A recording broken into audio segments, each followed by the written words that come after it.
Hey everyone. It's very bright. The lights are very bright. So thanks for having me speak here today. I'm excited to be talking to you about digital humans. We've sort of talked about innovation and the speed of innovation, and digital humans are a thing that's sort of, intelligent digital humans are a thing that is still emerging at the moment, and hopefully what I'll leave you with at the end of this talk is that digital humans have come much faster than we expected and are actually starting to be implemented around the world. So first to introduce myself, that is kind of me, kind of not me. So I am the Director of Design at FaceMe. So what that means is I lead all sort of aspects of design, so from user interface design and user experience through to the psychophysiological reactions we have to digital humans, the research around that, and also the hardware implementations of Kiosk and the physical boundaries around that and the environment of how we hear someone, how we see someone in those environments. I was formerly the head of product at FaceMe as well, so I led our transition from a video conferencing company into a digital human platform, which was an interesting transition. During that period, I was sort of leading product strategy and product engineering as well, so I've got quite a bit of a cross-section over what we do. So first, a little bit about FaceMe, if you haven't heard of us. So we're a digital human platform. So what we're trying to do is take what a lot of organizations are doing around commoditizing their customer service and bringing the human element back into it. So we're a team of about 40-odd people now. We just raised a whole bunch of money late last year, and so we're growing our company. Back in 2009, we were founded, as I said before, as a video conferencing company, actually. And then in 2016, we worked on our first digital human project, and it was kind of a natural progression for us because we saw the value of face-to-face communication, and that we saw that companies were starting to want to scale that sort of experience, but they weren't able to do so with video conversations or video contact centers. So we've done pretty well. The top photo there is a picture of us in the Fast 50. We've, over the last sort of, from 2017, where we really executed that pivot and really hit the gas pedal, 2018, we really start to get a global presence. We had customers in Europe and US, and we're just growing on that in 2019, which is pretty cool. We get to work on really cool computer graphics-y stuff, so we get to kind of interact with films and games industry sort of technology, which I'll talk a bit more about in a sec. And then, one of the things I like to call out when it comes to what we do is that at FaceMe, we're a team of families, and we really have family values. And I think that's an important thing to call out because as a digital human company, we are dealing a lot with people, and we're dealing with how these human experiences will sort of become pervasive in our business. So to be able to be able to say, yes, we value people, we value family, and you can see our Director of Government Enterprise there basically babysitting for the day when kids are on school holiday. It's a really great thing that we have in terms of our culture and values, which is really important when you think about some of the ethical and considerations around what we do as well. So this is Mia from Eubank. So the first question to answer is, what is a digital human? So the term digital human is really starting to gain a bit of momentum now, but there's kind of two ways that I look at digital humans. So digital humans is a virtual or computer representation of a human. And we see a lot of this in the film and games industry. So we've got digital characters or digital humans that are designed to be scripted and be as lifelike as possible in these experiences that entertainment experiences that we have.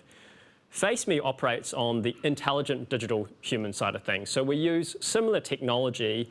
However, what happens with our digital humans is you can interact with them. So we're able to walk into a retail store, we're going onto a website, and we can have conversation with these digital humans, and they'll be able to start to become a larger part of our fabric of society that will help us in all sorts of different things.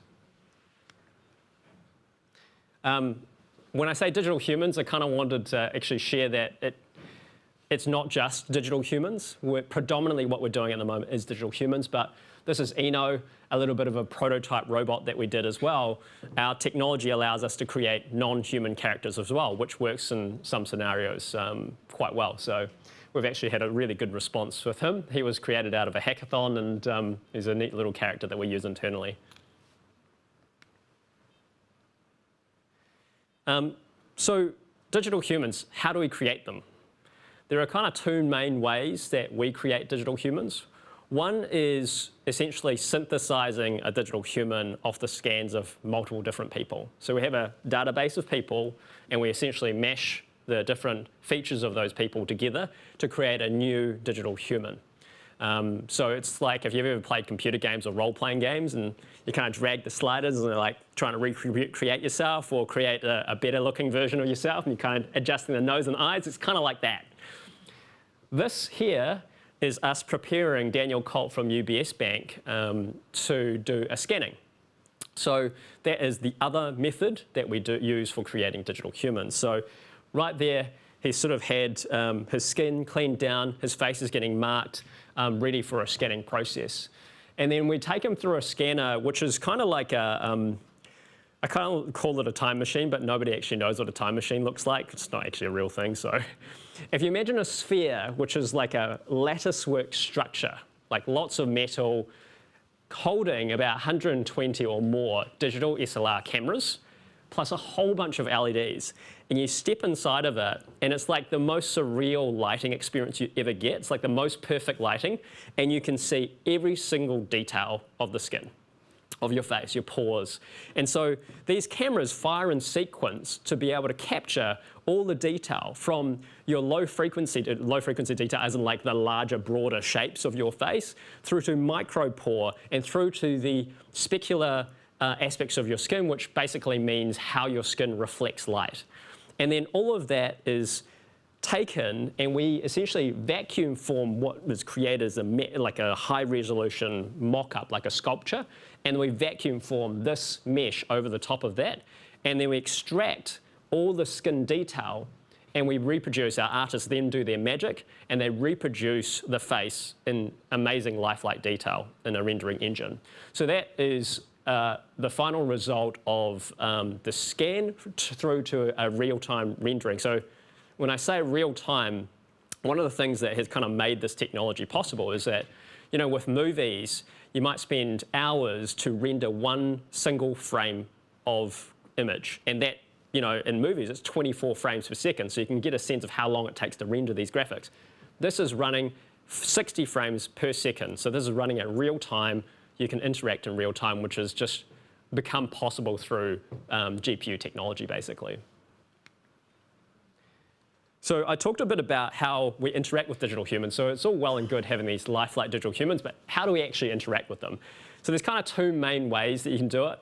There's one which is your web browser-based experience, which most people would actually understand pretty easily, because it's just like having a video conferencing with a digital human. So you open your bank browser and say you want to find out a bit more about your mortgage and interest rates and things, maybe a renewal's coming up. So you click a button and your digital human comes up and you're able to have a conversation via your web browser, whether that's desktop or mobile. The other method is via Kiosk. So this is really great for physical experiences, like where you have to walk into the environment, so retail. But the one that I like to call out is the one that we did for the Auckland International Airport. So the Ministry of Primary Industries engaged us to create essentially a biosecurity officer. She wasn't meant to be a biosecurity officer because you don't want her to have that much authority in terms of giving advice. But she answered a lot of questions that when people, you know, when you come down customs, you go down the escalator, you kind of turn around to the left and you go through that hallway, Vi was sitting in the corner there. And as you walk up, there's a big kiosk, and then she's in a portrait format. You got the camera there, and as you walk up, Vi can see you and then greets you and says hello. And at that point, you can say, well, hey, I've got a bag of nuts that I brought with me from overseas. Can I bring those through? And there are a lot of questions about where are the bathrooms? Where do I find the taxis and things? So she is able to help travelers come through, and the natural progression of that is be able to do that in other languages, and this is sort of progression of where we're heading with that. So the interface is on the left-hand side. So what happens is when I walk up and I speak to Vi, I speak and all the data, the video and audio comes through into our platform, and simply we're taking what you said, passing it onto a conversational system. Then that gets passed back into our system. we add all the expression and the emotion and all the sort of performance aspects of the digital human, and then we render it back out. And then basically that loop is just running in real time all the way through. So it's a very simple way of thinking about it. And in a way, it is actually that simple. There's just a lot of complicated technology under the hood. So when I first joined FaceMe in 2016, I actually met Danny, who's the CEO, a little bit earlier on, and he showed me an earlier version of one of the digital humans we were working with. And he said, this is going to be the future of customer experiences. I was like, right, really? Like, that thing that looks like a video game character is like, that's going to be the future of customer experience? I was like, I don't know. I mean, I've been proven wrong. We've kind of made sure of that. But there's kind of the question, like, digital humans, like when it first came about, like why would enterprises even consider taking on something like this? And when you sort of delve into the challenges that enterprises have at the moment, you can start to understand. And we talked about it a little bit before in Sam's talk. So the experiences that we have today are easy, fast, and personal. You know, at the tap of a button, I can have a car turn up outside, I hop in the car, it takes me where I want to go, and I can hop back out, and I've paid for everything. Everything's absolutely done. Everything is fast. You know, we can get same-day shipping. Or you buy something in the morning, you can get it delivered to you on the same day. And we've got companies in New Zealand doing it now, where it was pioneered in the US by Amazon. And then, of course, personal. We've already seen Netflix already. Their whole business model is like driven by personalization. If they couldn't do personalization, they wouldn't be nowhere near as effective. And so these are kind of the experiences that we have in our day-to-day lives. But when you go and interact with an enterprise, like a bank or something like that, and you sit down with them, you're trying to open up a bank account, and they put these forms in front of you, you're like, seriously? Like, really? Like, this is the way you do things?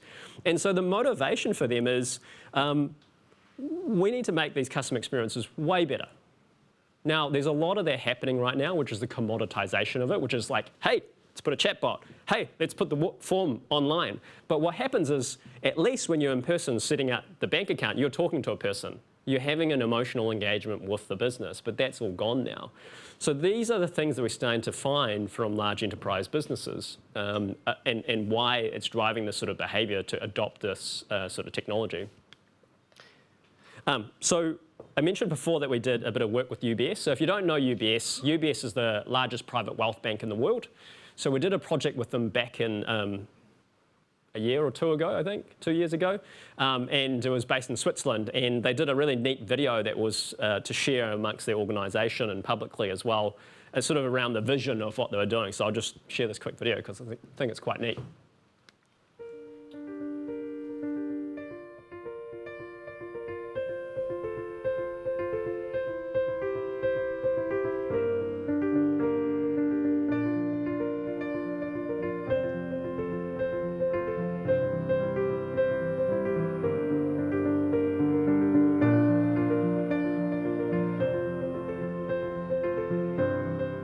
Hi, my name is Finn. I can help you handle your banking. I am always at your service.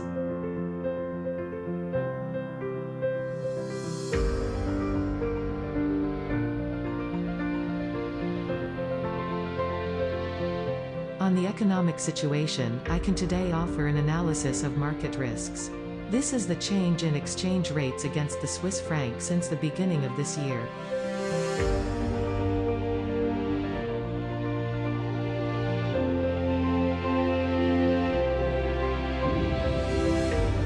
Hello, my name is Daniel Colt, Regional Chief Investment Officer of UBS in Switzerland. I will help you navigate financial markets. What would you like to know?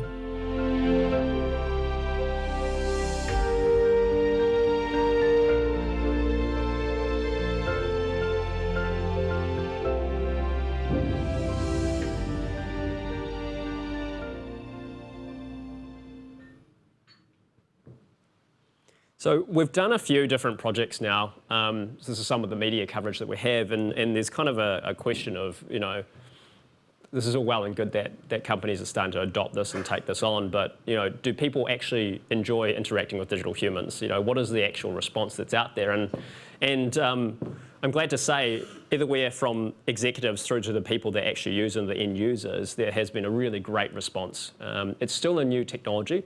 People, when you watch videos of people interacting, they're still learning how to interact, but more and more so, and it's actually surprising that you can have people that are children that always walk up to it, and you watch the videos of them interact, and they're always like, wow, this is really great. Through to people that are older, and they just walk up, and they're like naturals, right? It's conversation. You don't have to teach them how to swipe and tap and all that sort of thing. They walk up with Vodafone, they walk up, and they go, okay, I'd like to top up. It's like, what phone number? And they read their phone number out, and they sort of talk through a conversation, and they get it all done really easily, and we've had really good responses in terms of the use cases we've done. And some of the neatest things are when people ask something that's off topic, tell me a joke, sing me a song or something like that, and they just have this wow experience. They light up and they go to their friends and they go, wow, that's so cool. And it's this sort of thing that you don't get with chatbots. You don't get that when you go and fill on an online form. Okay, if an online form works well, it's good. But you're not going to high-five your friend and go, that was pretty cool. You just go, that was great. So this sort of experience is now transforming the way organizations can really interact with their customers, but also internally as well. Like, there's use cases for digital humans to be assistants to us when we do our day-to-day work. We've got some good stats as well. In our user testing, we find that a lot of people are really supportive of what we do. And the feedback where I said about the age as well, we've had people sort of say that my parents this would be really great for them. They don't have to learn a whole new interface. This is really easy. This is really fun. This is really engaging. So when we talk about digital humans, it's inevitable that we need to think about our innovation and disruption as well. There's a lot of conversation about AI and labour and how that's going to displace jobs. I think it's inevitable AI is going to displace jobs. It's a thing that's got to happen, and it's been happening in history for over and over with all the different industrial ages, all the sort of revolutions that we've had. So I sort of want to talk a bit about how we sort of think about it at FaceMe. Like, first of all, it's not a problem that's going to be solved by us alone. So we work with others and work with other organisations to kind of talk that through. And we have conversations with our customers about it. So there are certain companies that just won't work with, certain industries that we won't work with. And so operating with a base framework, because we don't have rules and guidelines on these things, like, we have to operate on a baseline set of values and ethics, which is why I talked about our families at the beginning. What world are our children going to grow up in? How can we make this world a better place? And so we sort of work with a couple of organisations, the Partnership on AI and the AI Forum of New Zealand, which are doing some really great work. So the Partnership on AI is a collaboration between the largest AI companies in the world: Facebook, IBM, Apple, Google. The who's who are involved in that, and they're working together to address some of the largest challenges. And AI, labour and the economy was one of the projects that I was involved with, thinking about how we will proactively address some of these issues.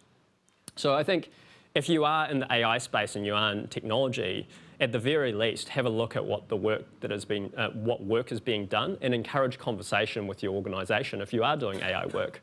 One of the customers we've worked with, it's really great to see that human resources, HR, people managers are in the project team.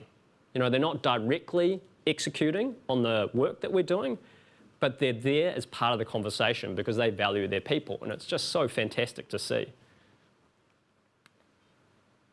So where to? What does, I guess, Horizon 2 look like in terms of digital humans? What is this actually going to look like? So on the left-hand side, we've got Daniel Colt. So he is Regional Chief Investment Officer, a sought-after speaker, an expert for UBS. We have the opportunity to be able to scale his expertise globally so that he's able to provide his expertise to many others around the world. And I think that's going to be an interesting application of digital humans, where you've got something that AI is particularly good at, which is taking vast amounts of data and then synthesizing it and presenting it back in a conversational form that makes it very easy to digest. So I can imagine government organisations, for example, working with this sort of technology where you have many different departments and many different pools of data, but you have one interface, one person, one personal relationship manager that you can talk to for all of your government needs. And then on the right-hand side is something that we're super excited about and where we actually are heading more so. So I've talked a lot about enterprises, but where we're heading as a platform is we want to make this technology available for all. So for the smaller organisations that are out there that are doing really neat things, such as JK with Mentamere, where he's working on his mental health startup, we're going to digitally clone John Kerwin, and he's going to be available for you to have one-on-one conversations with about your mental health. And it's particularly exciting, and this is a really interesting use case because it kind of demonstrates the value of digital humans, where a lot of people don't talk about their mental health because you might be embarrassed, you might be scared, you're just not comfortable having a conversation. So to go and book an appointment and then sit down with someone to have a personal and open conversation, you might not be ready to do that. But through JK and a digital human, you actually have the human elements of a conversation, but at the same time, you have the anonymity to be able to have an open and honest conversation. So we're very excited about this. I just want to keep an eye out for this upcoming project that we're working on. And that concludes my talk. Thank you.